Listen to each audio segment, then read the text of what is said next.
calqué sur le modèle du service national pour éradiquer à travers le travail toute forme de délinquance juvénile. Ce bâtiment va abriter les centres de réinsertion sociale des jeunes au Lualaba, œuvre de la coopérative minière artisanale du Katanga, Comacat. Le centre de Makala n'a pas manqué de susciter la curiosité des bâtisseurs du service national qui ont effectué le déplacement de Makala mardi 30 novembre 2023 dans la matinée. Objectif, il y a visité tout, premièrement. L'objectif de notre visite, c'est premièrement par rapport au 26e anniversaire de la création du service national. On entendait souvent parler d'une œuvre de son Excellence Jacques Kamba Mukumbi. C'est ainsi que nous avions préféré tout d'abord visiter ces centres de réinsertion sociale en fin de mois et ses autres diverses réalisations. Et puis,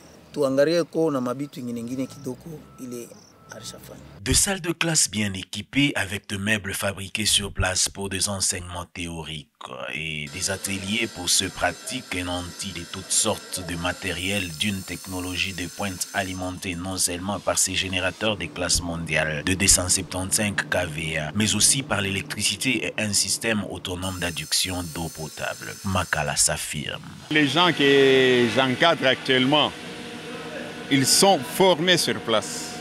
Comme on dit, formés sur l'État. Ce sont des jeunes que nous avons récupérés au lieu qu'ils restent à la cité déambulés.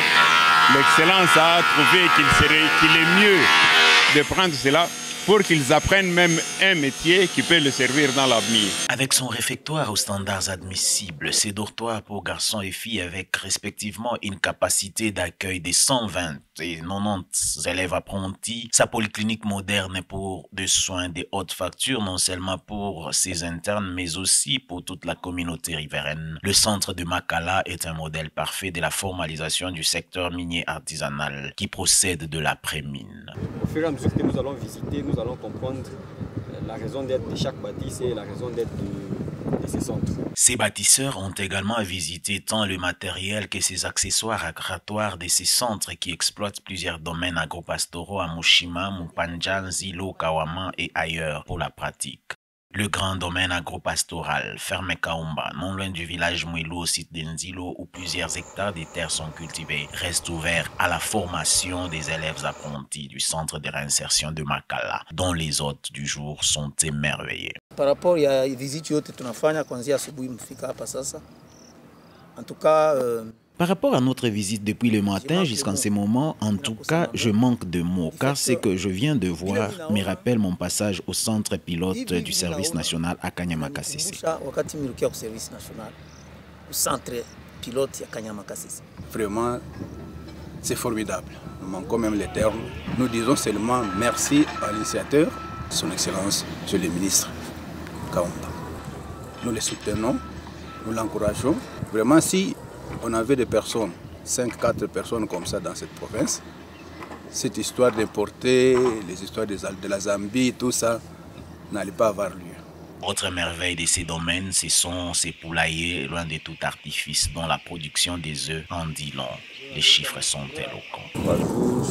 Par jour, hier par exemple, nous avons recueilli 52 plateaux. Par plateau, il y a 30 œufs. Ça va croissant au jour le jour. Ici est de souligner par ailleurs que derrière toutes ces réalisations de la Comacat se trouve un homme porteur d'espoir et d'une vision claire. Notre ministre, nous sommes témoins de la grandeur de ces réalisations. Il est sur les traces de l'héritage des musées Laurent-Désiré Kabila pour la reconstruction du pays. C'est un exemple palpable pour toute la population du Lualaba. Si aujourd'hui on peut avoir 3 ou 4 personnes capables de réaliser de tels ouvrages, demain le Congo ira de l'avant. Avec la Comacat, la prémine commence dès aujourd'hui.